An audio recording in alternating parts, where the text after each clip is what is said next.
Carta aos Hebreus, capítulo 1.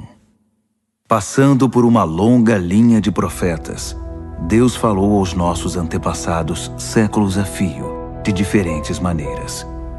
Em tempos recentes, a comunicação foi direta, por intermédio de seu Filho.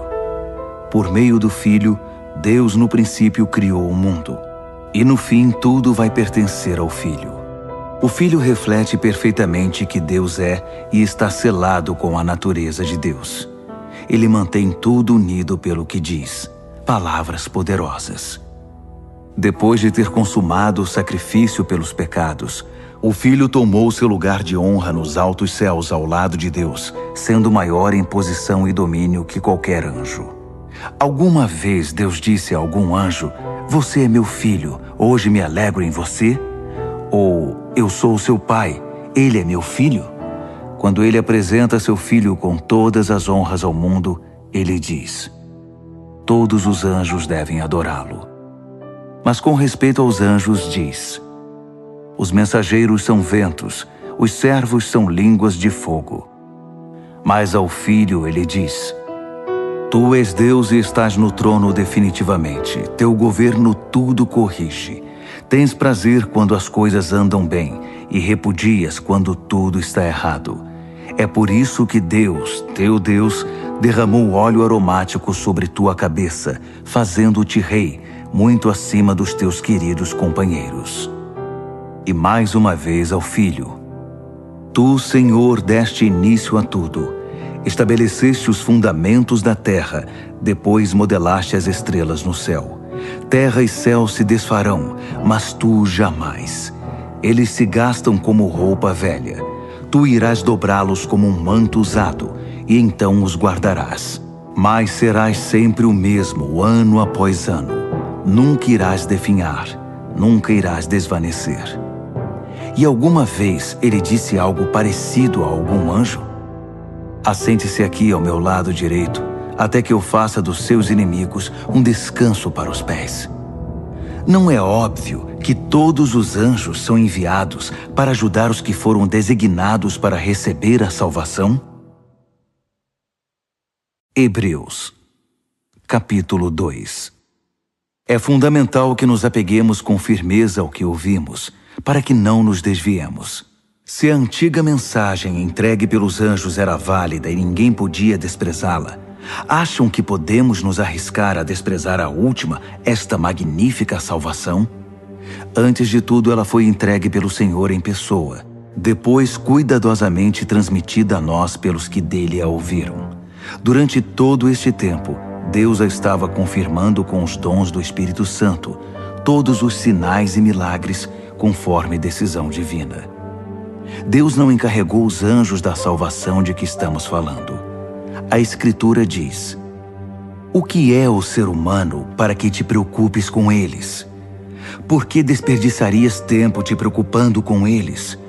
Tu os fizeste quase tão importantes quanto os anjos, deslumbrantes com a luz da aurora no Éden. Depois, deste a eles responsabilidade sobre o mundo que criaste". Quando Deus os designou responsáveis sobre tudo, nada foi excluído. Mas ainda não vemos todas as coisas debaixo da jurisdição humana.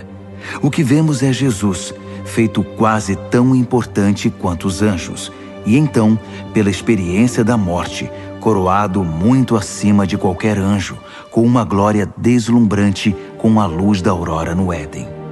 Naquela morte, pela graça de Deus, ele experimentou plenamente a morte no lugar de cada ser humano.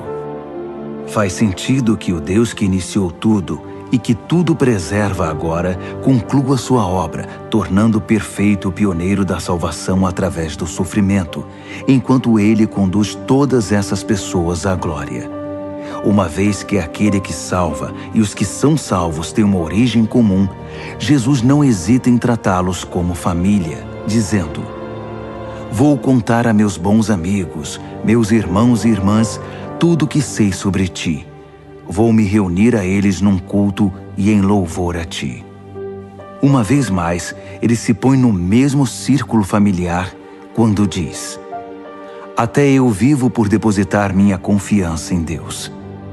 E uma vez mais, aqui estou com os filhos que Deus me deu.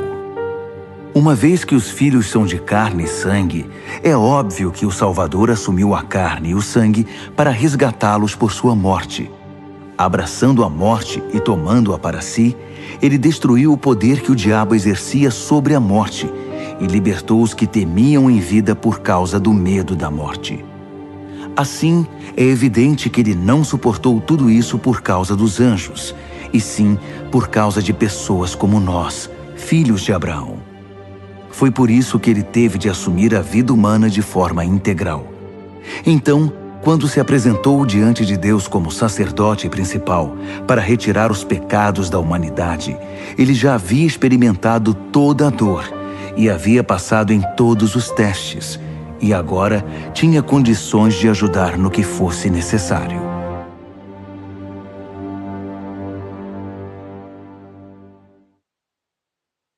Hebreus, capítulo 3. Portanto, prezados amigos cristãos, companheiros nesta vocação até as últimas consequências, olhem com muita atenção para Jesus. Ele está no centro de tudo em que cremos, pois foi fiel em cumprir tudo o que Deus ordenou. Moisés também foi fiel, mas Jesus tem maior honra. O construtor tem mais valor que sua obra. Toda casa tem um construtor, mas o construtor por trás de tudo é Deus. Moisés fez um bom trabalho na casa de Deus, mas foi um trabalho de servo, deixando as coisas preparadas para aquele que haveria de vir. Cristo, o Filho, tem a responsabilidade da casa. Agora basta que nos apeguemos com firmeza a essa ousada confissão e estamos em casa. É por isso que o Espírito Santo diz: hoje, por favor, ouçam. Não fechem os ouvidos, como na revolta amarga, o tempo de provação no deserto. Ainda que eles tivessem observado meu trabalho por 40 anos, seus antepassados não me permitiram agir do meu modo e muitas vezes testaram minha paciência. Fui provocado, muito provocado. Eu disse, o coração deles nunca vai estar comigo. Eles se recusam a andar nos meus caminhos. Irritado, jurei, eles nunca vão chegar ao seu destino, nunca vão conseguir se sentar e descansar. Portanto, amigos, vigiem seus caminhos. Certifiquem-se de que não haja nenhuma descrença maligna rondando e que possa desviá-los do caminho, afastando-se do Deus vivo. Pois enquanto ainda é o hoje de Deus, vigiem um ao outro para que o pecado não os adormeça. Se pudermos manter a firmeza no ponto em que começamos, é o bastante para estar com Cristo por todo o caminho. Estas palavras soam em nossos ouvidos. Hoje, por favor, ouçam. Não fechem seus ouvidos como na revolta amarga. Quem eram as pessoas que se fizeram de surdas? Não eram as mesmas que Moisés tirou do Egito? E quem provocou Deus por 40 anos? Não foram os mesmos que se fizeram de surdos e viraram cadáveres no deserto? E quando ele jurou que nunca iriam chegar ao seu destino, não estava ele se referindo aos que se fizeram de surdos? Eles nunca chegaram lá porque não o ouviram e nunca creram. Hebreus, capítulo 4. Enquanto a promessa de descansar nele nos impulsiona para o alvo de Deus, cuidemos para não sermos desqualificados. Recebemos as mesmas promessas que o povo do deserto. No entanto, elas não fizeram bem a eles, porque não foram recebidas com fé. Portanto, se crermos, iremos experimentar o estado de descanso. Se não crermos, nada feito. Lembrem-se do que Deus disse. Com ira jurei. Eles nunca vão chegar ao seu destino.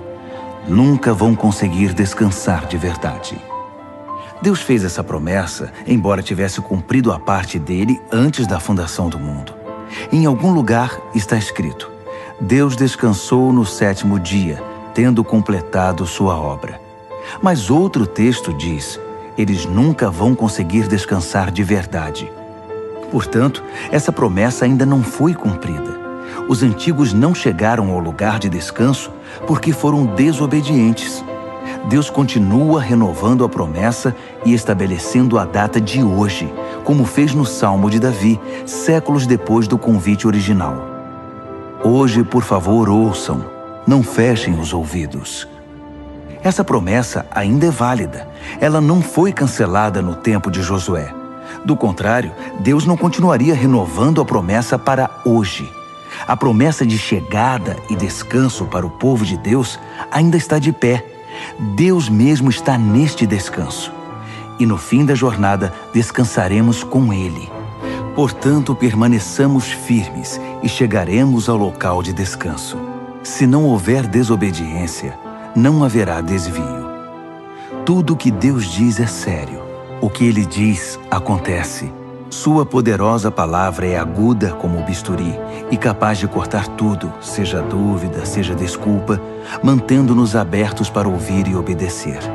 Nada, nem ninguém, está fora do alcance da palavra de Deus. Não se pode fugir dela, não há como. Agora que já sabemos o que temos, Jesus, esse grande sacerdote principal com acesso imediato a Deus, não podemos perdê-lo jamais. Não temos um sacerdote que não conhece nossa realidade. Ele experimentou fraqueza e provações, e experimentou tudo, menos o pecado. Portanto, vamos andar direito e receber o que Ele tem para nos dar. Recebam a misericórdia, aceitem a ajuda. Hebreus, capítulo 5. Todo sacerdote principal, selecionado para representar o povo diante de Deus e oferecer sacrifícios pelos pecados deles, deve ser paciente com as falhas deles, pois essa também é a sua própria experiência. Isso significa que ele tem de oferecer sacrifícios pelos próprios pecados, não só pelos pecados do povo. Ninguém assume por conta própria essa posição de honra. Precisa ser chamado por Deus, como foi o caso de Arão. Nem Cristo se presumiu sacerdote principal. Ele também foi separado por aquele que disse: Tu és meu filho, hoje me alegro em ti. Em outro lugar, Deus declara: Tu és sacerdote para sempre, na ordem real de Melquisedeque. Enquanto viveu na terra, antecipando a morte, Jesus clamou de dor e lamentou de tristeza, enquanto apresentava suas orações sacerdotais a Deus. Ainda que fosse o Filho de Deus, ele aprendeu uma obediência confiante pelo que sofreu, assim como nós. Então, tendo chegado ao apogeu da maturidade e declarado por Deus sacerdote principal na ordem de Melquisedeque, ele se tornou a fonte da salvação eterna para todos os que obedecem a ele confiadamente. Tenho muito a dizer sobre este assunto, mas é difícil argumentar com vocês, pois se apegaram ao mau hábito de não ouvir. Vocês já deveriam ser mestres, mas percebo que ainda precisam de alguém que se sente com vocês e ensine de novo os princípios elementares acerca de Deus, desde o início. Estão bebendo leite materno, quando deveriam estar há muito tempo ingerindo alimento sólido. O leite é para principiantes, inexperientes nos caminhos de Deus. O alimento sólido é para quem tem maturidade e alguma prática em discernir o certo do errado. Hebreus, capítulo 6. Portanto, vamos abandonar os rabiscos da pré-escola e passar para as grandes obras de arte que retratam Cristo. Cresçam em Cristo. As verdades fundamentais estão estabelecidas. Virar as costas para a salvação da autoajuda e se voltar para Deus com toda a confiança. Instruções batismais, imposição de mãos, ressurreição dos mortos, castigo eterno. Se Deus nos ajudar, permaneceremos fiéis a tudo isso. Mas isso não é tudo. Continuemos. Os que já viram a luz provaram o sabor dos céus, foram parte da obra do Espírito Santo, experimentaram pessoalmente a absoluta bondade da palavra de Deus e os poderes que se manifestaram em nós, e ainda assim, com desprezo, viraram as costas para tudo isso e lavaram as mãos. Bem, eles não podem começar tudo de novo, como se nada tivesse acontecido. É impossível, porque crucificaram Jesus outra vez. Eles o repudiaram em público. A terra ressecada, que recebe a chuva, produz uma colheita farta, pois o lavrador que a cultiva tem a aprovação de Deus. Mas se produz ervas daninhas e espinhos, o mais provável é que ela seja amaldiçoada. Campos assim são queimados, não produzem colheita. Amigos, estou certo de que isso não acontecerá com vocês. Tenho os melhores pensamentos a respeito de vocês. Pensamentos sobre a salvação. Deus não perde nada. Deus conhece perfeitamente o amor que vocês demonstraram quando ajudaram alguns cristãos em necessidade, algo que continuam a praticar. Agora, quero que cada um de vocês tenha o mesmo interesse por uma esperança saudável e a mantenham até o fim. Não voltem atrás. Sejam como aqueles que nunca perderam a fé e receberam tudo o que foi prometido a eles. Quando Deus fez aquela promessa a Abraão, ele a endossou, pondo a própria reputação em jogo. Ele disse: prometo que o abençoarei com tudo o que tenho. Bênção, bênção e bênção. Abraão se agarrou a isso e recebeu tudo o que lhe foi prometido. Quando alguém faz uma promessa, oferece também uma garantia, apelando para alguma autoridade acima dele. Assim, se houver alguma dúvida a respeito da promessa, a autoridade entra em ação, decidindo qualquer questionamento. Deus, como garantia de suas promessas, deu sua palavra, uma garantia sólida como rocha. Deus não pode quebrar sua própria palavra. E como sua palavra não pode mudar, sua promessa é também imutável. Nós que recorremos a Deus para salvar nossa vida, temos todos os motivos para agarrar com as duas mãos a esperança prometida e nunca mais a largar. Essa esperança é uma linha da vida espiritual inquebrável, que vai além de tudo que é visível, até a presença de Deus, onde Jesus está, pois ele se adiantou a nós e assumiu sua posição permanente de sacerdote principal a nosso favor, na ordem de Melquisedeque. Hebreus, capítulo 7. Melquisedeque era rei de Salém e sacerdote do Deus Altíssimo. Ele se encontrou com Abraão, que voltava de derrotar alguns reis, e o abençoou. Abraão, por sua vez, entregou a ele a 10ª parte do espólio de guerra. O nome Melquisedeque significa rei de justiça, e Salém significa paz. Portanto, ele é também o rei da paz. Melquisedeque é mencionado na história sem registro de laços familiares, sem indícios de que teve início ou fim. Nesse sentido, ele é como o Filho de Deus, uma presença sacerdotal grandiosa dominando todo o cenário. Podemos deduzir que Melquisedeque era alguém muito importante pelo fato de nosso pai Abraão ter dado a ele o dízimo dos despojos. Os sacerdotes descendentes de Levi são autorizados a recolher os dízimos do povo, ainda que sejam mais ou menos iguais, sacerdotes e povo, tendo um pai em comum, Abraão. Mas esse homem, um estrangeiro, recebeu dízimos de Abraão e abençoou aquele que havia recebido as promessas de Deus. Em atos de bênção, o menor é abençoado pelo maior. Vejamos o caso por outro ângulo. Entregamos nosso dízimo a sacerdotes que morrem, mas Abraão deu o dízimo a um sacerdote que, de acordo com as Escrituras, vive.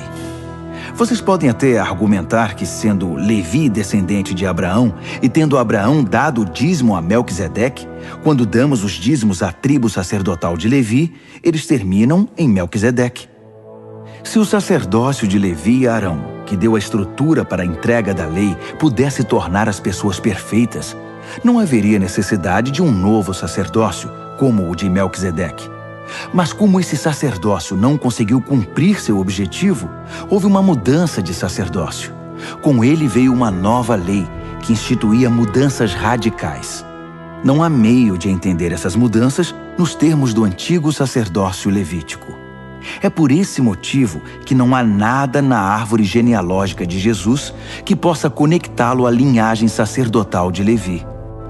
Mas o episódio de Melquisedeque traz uma analogia perfeita. Jesus, sacerdote como Melquisedeque, não por ascendência genealógica, mas pela absoluta força da vida ressurreta, ele também vive. É sacerdote para sempre, na ordem real de Melquisedeque. Os antigos procedimentos, um sistema de mandamentos que nunca funcionou como deveria, foram deixados de lado. A lei não conduziu ninguém à maturidade. Assim, um caminho que funciona, Jesus, que nos leva diretamente à presença de Deus, foi posto em seu lugar. O sacerdócio de Arão perpetuou-se automaticamente de pai para filho, sem confirmação explícita de Deus. Mas Deus interferiu e instituiu esse novo sacerdócio, que é permanente, e adicionou uma promessa. Deus deu sua palavra, ele não voltará atrás. Tu és o sacerdote permanente. Isso faz de Jesus a garantia de um caminho muito melhor para chegarmos a Deus. Um sistema que realmente funciona, uma nova aliança. Antigamente havia uma multidão de sacerdotes, pois eles morriam e tinham de ser substituídos. Mas o sacerdócio de Jesus é permanente. Ele está em seu posto agora e estará até a eternidade para salvar todos os que se dirigem a Deus por meio dele, e o tempo todo trabalha para defendê-los. Portanto, agora temos um sacerdote principal que se adapta perfeitamente às nossas necessidades. Totalmente santo, sem o comprometimento do pecado e com autoridade que se estende até a presença de Deus nos céus. Diferentemente dos outros principais sacerdotes, ele não precisa oferecer sacrifícios diários pelos próprios pecados antes de nos atender. Ele mesmo se ofereceu como sacrifício, e esse sacrifício é definitivo. A lei indicava como sacerdotes principais homens que não conseguiam cumprir seu ofício com perfeição. Mas a ordem que resultou da intervenção de Deus designou o Filho, que é absoluta e eternamente perfeito. Hebreus, capítulo 8. Em essência, temos um sacerdote principal, que com autoridade na presença de Deus conduz o culto no santuário verdadeiro construído por Deus. A tarefa do sacerdote principal é oferecer dádivas e sacrifícios. Nesse ponto não é diferente do sacerdócio de Jesus. Se ele estivesse limitado à terra, não poderia ser sacerdote. Não precisaríamos dele, pois há um grande número de sacerdotes que podem oferecer as dádivas prescritas na lei. Esses sacerdotes, na verdade, apenas representam o que acontece no verdadeiro santuário do céu. Moisés teve um vislumbre dele na época em que estava para edificar o santuário do tabernáculo. Foi quando Deus disse: siga exatamente o que você viu na montanha. Mas a obra sacerdotal de Jesus ultrapassa em muito a dos outros sacerdotes, pois ele faz parte de uma aliança muito superior. Se a primeira aliança tivesse funcionado, a segunda não seria necessária. Mas sabemos que a antiga aliança deixou a desejar, pois Deus disse: levantem a cabeça, está chegando o dia em que vou estabelecer uma nova aliança com Israel e Judá. Vou deixar de lado a antiga aliança que estabeleci com os antepassados deles, quando os conduzi pela mão na saída do Egito. Eles não cumpriram a parte deles no acordo, por isso os deixei de lado. Mas a nova aliança que estou fazendo com Israel não será escrita no papel, não será esculpida em pedra. Desta vez vou escrever a aliança neles mesmos. Vou gravá-la no coração deles. Vou ser o Deus deles, e eles serão meu povo. Não precisarão ir à escola para aprender de mim, nem comprar um livro do tipo Conheça Deus em 5 lições. Eles vão me conhecer em primeira mão, o pequeno e o grande, o comum e o importante. Eles vão me conhecer por terem sido carinhosamente perdoados, por terem sua ficha de pecados apagada e limpa para sempre. Quando a nova aliança entre Deus e seu povo passou a vigorar, a antiga foi para a gaveta e lá ficará acumulando poeira.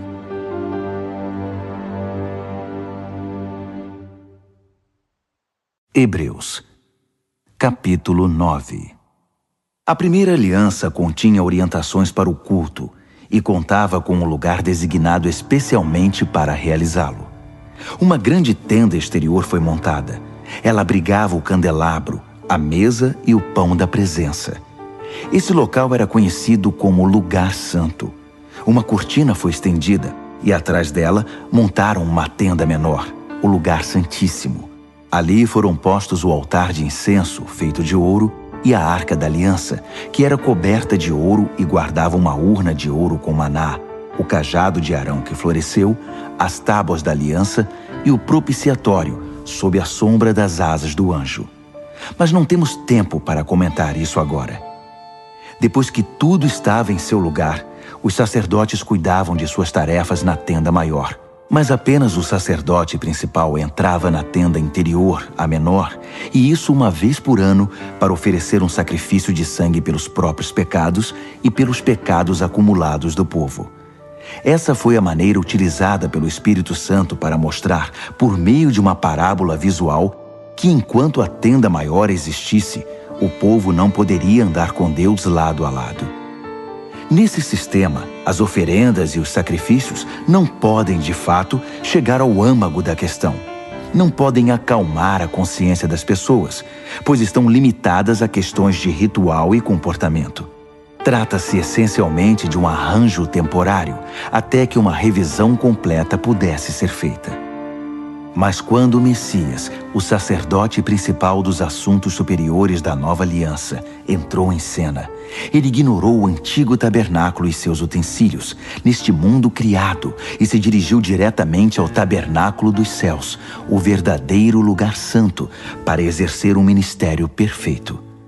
Ele também descartou os sacrifícios que consistiam em sangue de bezerros e de bodes, e os substituiu pelo oferecimento do próprio sangue. Esse foi o preço da nossa libertação definitiva. Se o sangue de animais e outros rituais de purificação tiveram algum efeito positivo sobre nosso comportamento e nossa religião, imaginem quanto mais o sangue de Cristo é capaz de purificar nossa vida, por dentro e por fora. Por meio do Espírito, Cristo ofereceu-se como sacrifício sem defeito e nos libertou dos esforços inúteis para que nos tornássemos pessoas respeitáveis e pudéssemos viver para Deus. Assim como um testamento só tem efeito depois da morte de quem o fez, a nova aliança foi iniciada com a morte de Jesus. Sua morte assinalou a transição da antiga aliança para a nova, cancelando as antigas obrigações e os pecados que as acompanhavam, e convocando os herdeiros a receber a herança eterna que foi prometida a eles. Reuniu Deus e seu povo neste novo caminho. Mesmo na primeira aliança, houve a necessidade de uma morte para sua confirmação. Depois de ler todos os termos da aliança da lei, o testamento de Deus, Moisés pegou o sangue dos animais sacrificados e, num gesto solene, aspergiu-o sobre o documento e sobre o povo, que era o beneficiário. Ele atestou sua validade com as palavras: "Este é o sangue da aliança ordenada por Deus." Fez o mesmo com o local de culto e seu mobiliário. Moisés disse ao povo: "Este é o sangue da aliança que Deus firmou com vocês." Num testamento, pode-se dizer que tudo gira em torno da morte. É por isso que o sangue, a evidência da morte, é tão usado em nossa tradição, especialmente no que se refere ao perdão de pecados. Isso indica a proeminência do sangue e da morte em todas aquelas práticas secundárias que apontam para as realidades do céu. Indica também que quando o que é real assume seu lugar, os sacrifícios de animais não são mais necessários, pois já cumpriram seu propósito. Cristo não entrou na versão terrestre do lugar santo. Ele entrou no verdadeiro lugar santo e ofereceu-se a Deus como sacrifício pelos nossos pecados. Ele não faz isso todo ano, como os principais sacerdotes faziam na antiga aliança, com um sangue que não era o deles. Se fosse, ele teria de se sacrificar repetidamente no decorrer da história. Em vez disso, ele se sacrificou de uma vez por todas, assumindo todos os outros sacrifícios no seu sacrifício, a solução final para o pecado. Todo mundo tem de morrer uma vez e depois encarar as consequências de sua vida. A morte de Cristo também foi um acontecimento único, mas foi um sacrifício que levou nossos pecados para sempre. Assim, da próxima vez que ele se manifestar, o resultado para os que estão ansiosos por encontrá-lo será exatamente a salvação. Hebreus, capítulo 10.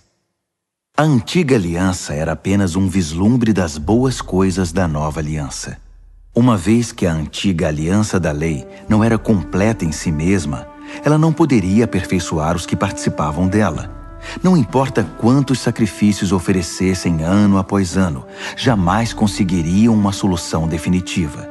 Se tivessem conseguido, os adoradores seguiriam cada um o seu caminho alegremente, não mais presos aos seus pecados.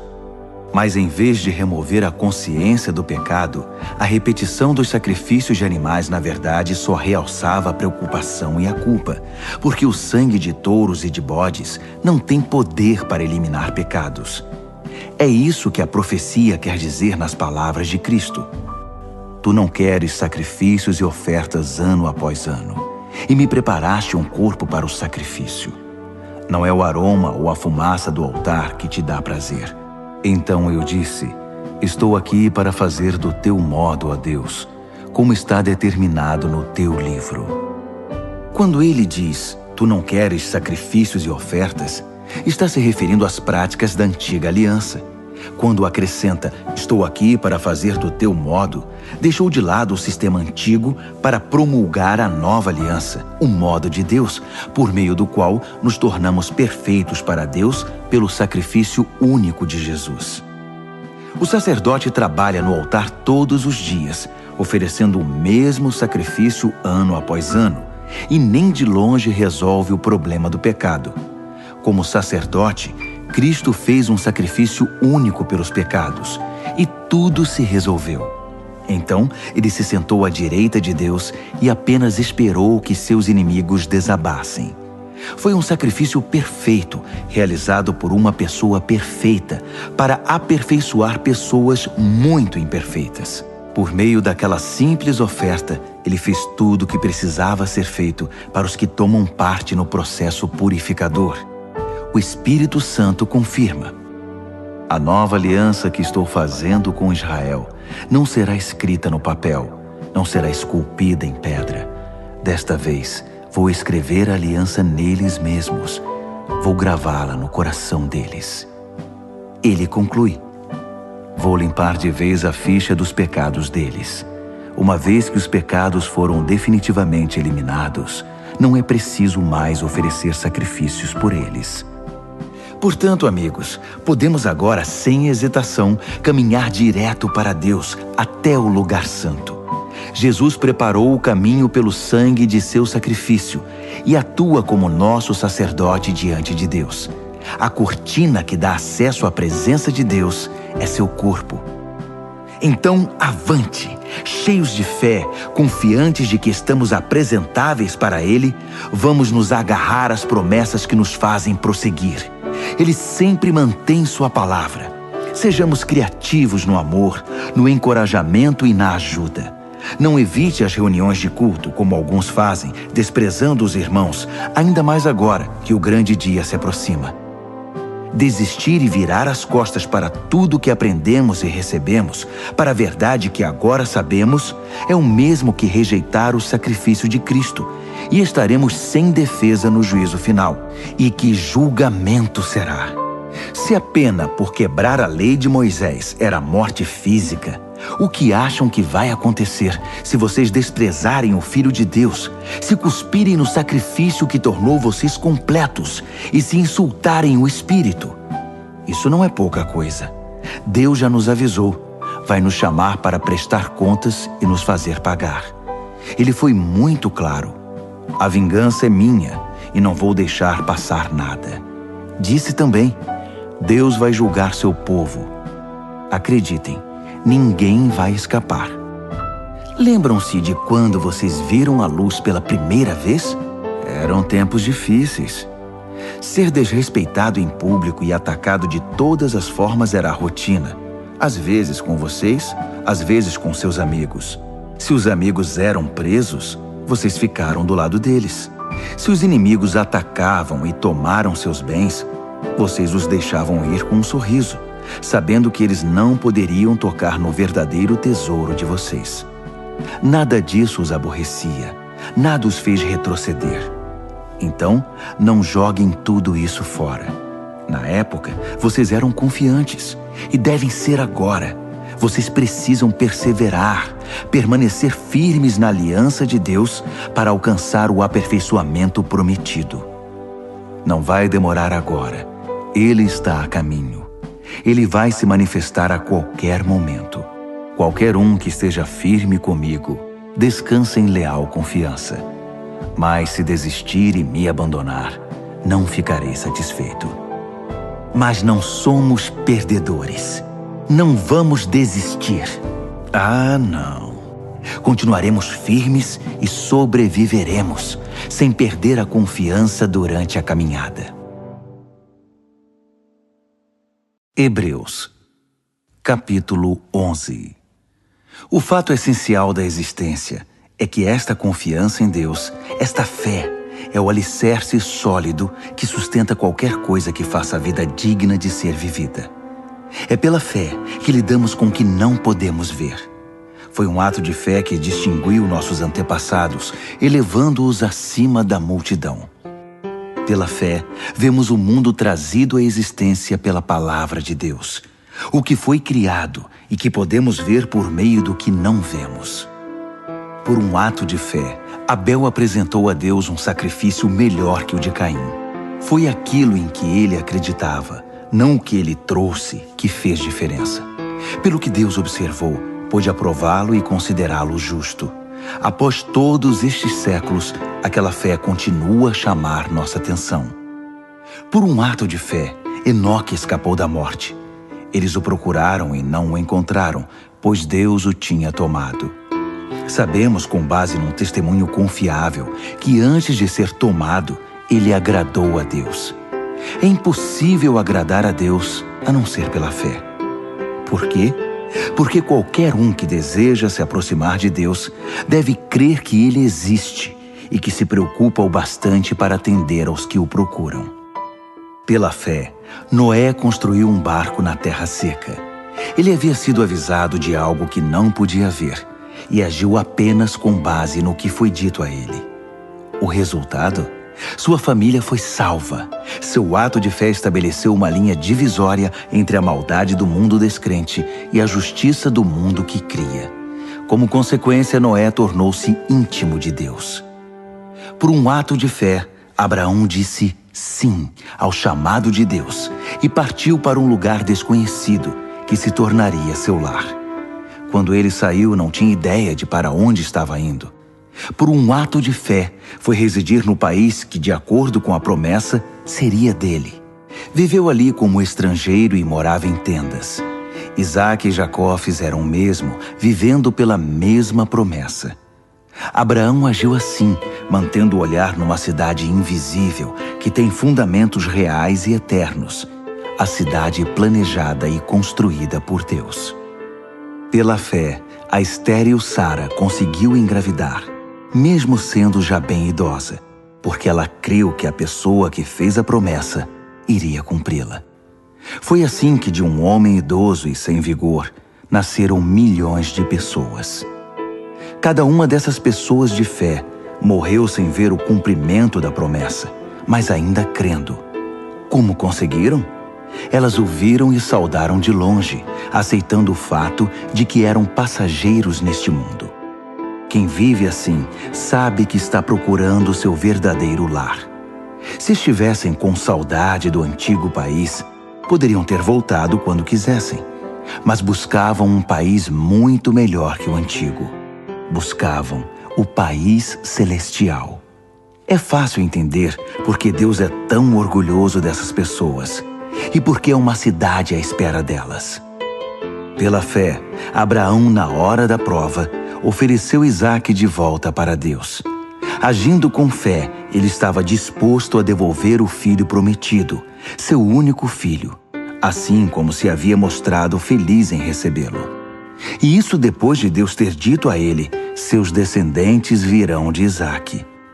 Abraão raciocinou que Deus, se quisesse, poderia ressuscitar o morto. Em certo sentido, foi o que aconteceu quando ele pôde retirar Isaque vivo do altar. Por um ato de fé, Isaque vislumbrou o futuro, enquanto abençoava Jacó e Esaú. Por um ato de fé, Jacó, no leito de morte, abençoou os filhos de José de maneira invertida, o mais novo primeiro, depois o mais velho, abençoando-os com a bênção de Deus, não com a sua, enquanto fazia uma reverência apoiado em seu cajado. Por um ato de fé, José, na hora da morte, profetizou o êxodo de Israel e deixou instruções quanto ao próprio sepultamento. Por um ato de fé, os pais de Moisés, após seu nascimento, o esconderam por 3 meses. Eles perceberam a beleza do bebê e desafiaram o decreto real. Pela fé, Moisés, já adulto, recusou os privilégios da casa real egípcia. Preferiu a vida dura com o povo de Deus, em vez de se entregar à vida fácil de pecados com os opressores. Ele preferiu o sofrimento no arraial do Messias, à riqueza dos egípcios, porque enxergava adiante, antecipando a recompensa. Por um ato de fé, ele virou as costas para o Egito, sem ligar para a fúria do rei.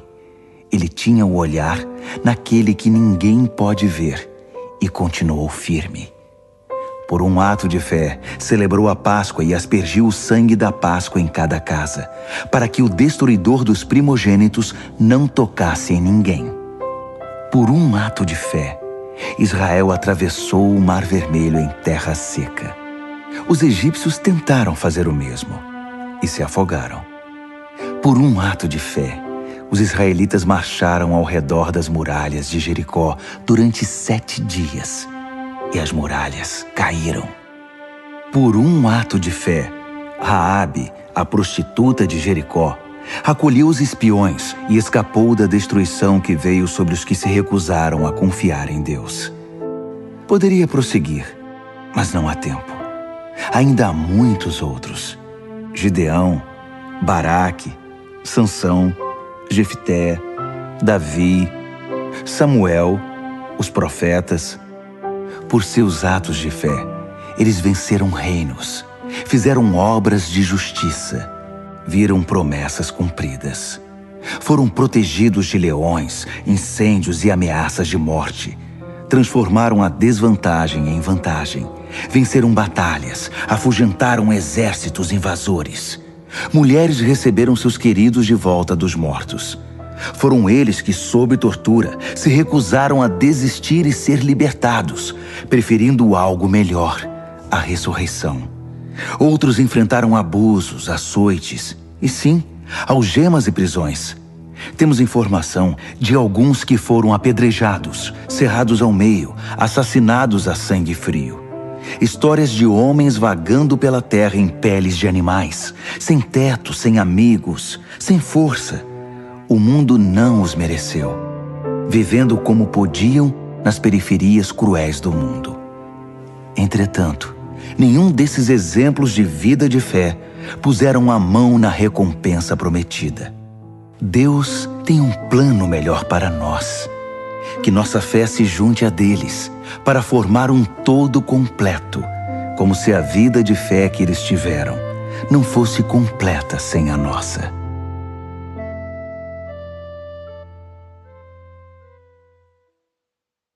Hebreus, capítulo 12. Percebem o que isso significa? Todos esses pioneiros iluminando o caminho, todos esses veteranos nos encorajando?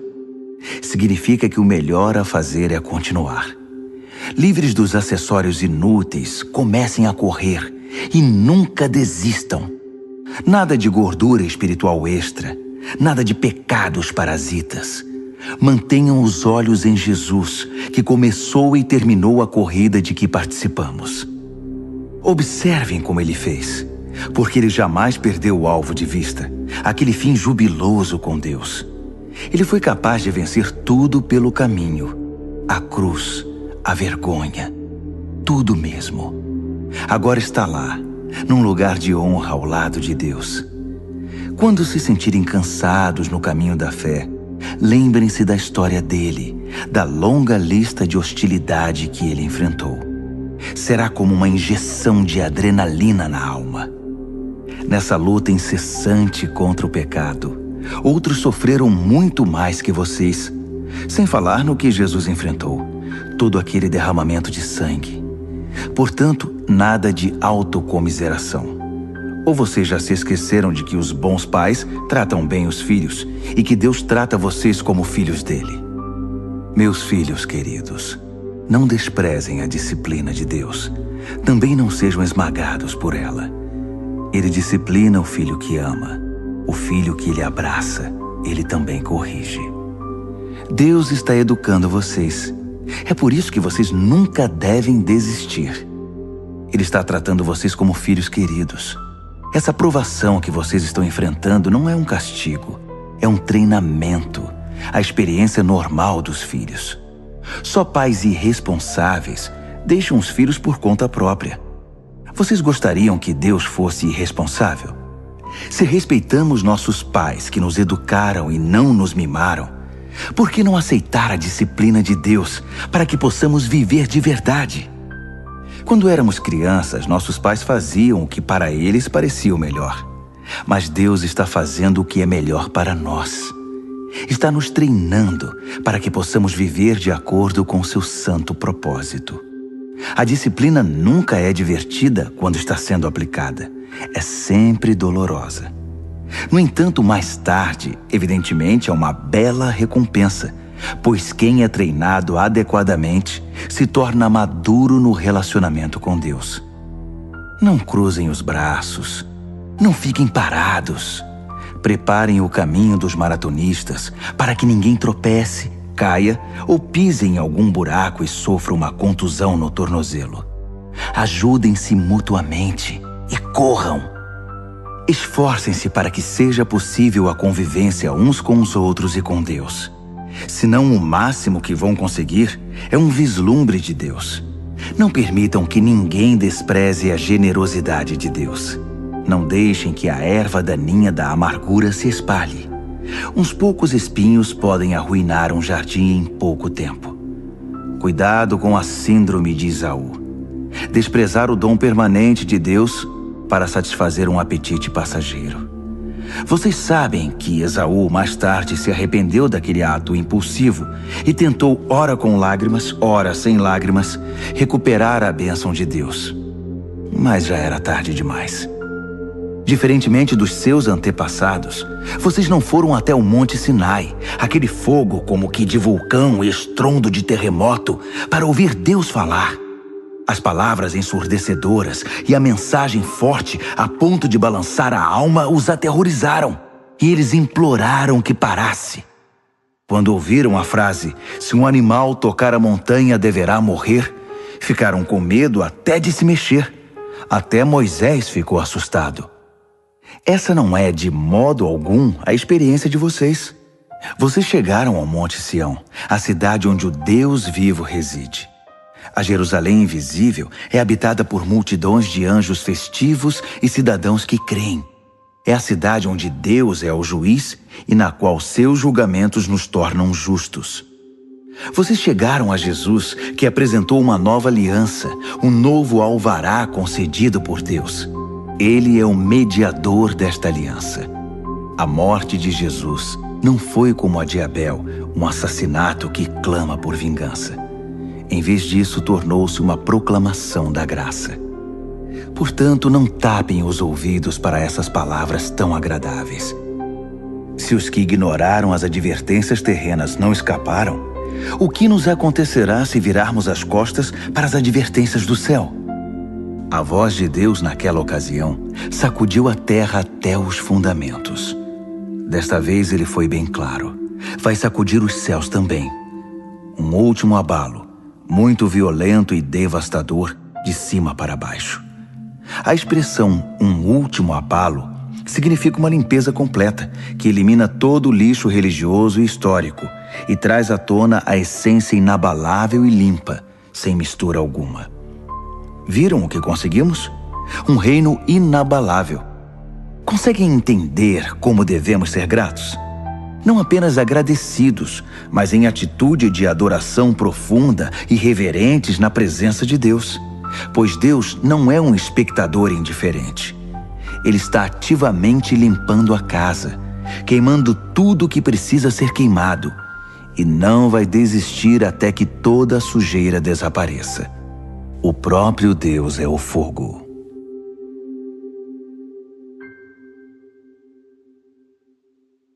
Hebreus, capítulo 13. Estejam bem uns com os outros, unidos pelo amor, sempre prontos para oferecer uma refeição ou uma pousada se alguém precisar, pois alguns receberam anjos em casa sem o saber. Tratem os prisioneiros como se estivessem presos com eles. Cuidem das vítimas de abuso como se o que aconteceu com elas tivesse acontecido a vocês. Honrem o casamento e mantenham a pureza sexual entre marido e esposa. Deus não aprova o sexo casual e ilícito. Não fiquem obcecados por adquirir bens materiais. Estejam satisfeitos com o que já possuem, pois considerando que Deus nos assegurou, não vou permitir que vocês caiam, nunca vou abandonar vocês, podemos corajosamente citar: Deus está pronto para nos ajudar. Não tenho medo de nada. Quem ou o que pode me atingir? Tenham consideração para com os pastores que deram a vocês a palavra de Deus. Observem como eles vivem e permitam que a fidelidade deles ensine vocês, bem como a verdade que eles defendem. Devemos ser persistentes, porque Jesus não muda. Ontem, hoje, amanhã, Ele é sempre o mesmo. Não sejam enganados. Se especularem demais, podem acabar se afastando dele. A graça de Cristo é o único fundamento adequado à vida. Produtos com o nome de Cristo não fazem muito pelos que os compram. O altar de onde Deus nos envia o dom de si mesmo não se presta ao tipo de exploração praticada por gente desonesta. No antigo sistema, os animais eram mortos, depois os corpos eram retirados do acampamento. O sangue então era trazido para dentro do altar como sacrifício pelo pecado. Ocorreu o mesmo com Jesus. Ele foi crucificado fora das portas da cidade, e ali ele derramou o sangue do sacrifício, que foi trazido para o altar de Deus, a fim de purificar seu povo. Portanto, vamos para fora onde Jesus está, onde a ação está. Não devemos pensar em privilégios, mas assumir nossa parte no sofrimento de Jesus. Esse mundo que fica do lado de dentro não é nosso lar. Esperemos a cidade que está para vir. Vamos para o lado de fora com Jesus, não mais derramando sangue de sacrifícios de animais, e sim os louvores dos nossos lábios a Deus em nome de Jesus. Não pensem que por achar que tudo está resolvido, poderão se tornar preguiçosos e não fazer mais nada pelo bem comum. Não. Compartilhem o que têm com os outros. Deus tem prazer especial em atos de culto. Um tipo diferente de sacrifício que tem lugar na cozinha, no local de trabalho ou na rua. Sejam obedientes aos seus pastores. Ouçam o conselho deles. Eles estão atentos à condição da vida de vocês e trabalham sob a estrita supervisão de Deus. Contribuam para que a liderança deles seja alegre, não penosa. Por que tornar as coisas mais difíceis? Orem por nós. Não temos dúvida quanto ao que fazemos ou por que fazemos, mas é um trabalho difícil e precisamos das suas orações. Tudo o que queremos é viver bem na presença de Deus. Orem para que possamos nos reunir em breve. Que Deus, que reúne todas as coisas e torna todas as coisas completas, que estabeleceu a marca permanente do sacrifício de Jesus, o sacrifício de sangue, que selou a aliança eterna, que trouxe de volta Jesus, nosso grande pastor, levantado e vivo dentre os mortos, que agora reúna vocês e os presenteie com tudo de que precisam para agradá-lo. Que Deus faça de nós aquilo que dê mais prazer a Ele, por meio do sacrifício de Jesus, o Messias. Toda glória seja dada a Jesus, para sempre e eternamente. Amém, amém, amém. Amigos, por favor, Levem muito a sério o que escrevi a vocês. Escrevi da maneira mais resumida que pude. Portanto, há muita coisa que não falei. Vocês vão gostar de saber que Timóteo saiu da prisão. Se ele vier logo, vou com ele visitar vocês. Transmitam uma palavra de saudação aos seus pastores e a todas as congregações. Todos aqui na Itália enviam lembranças. A graça seja com cada um de vocês.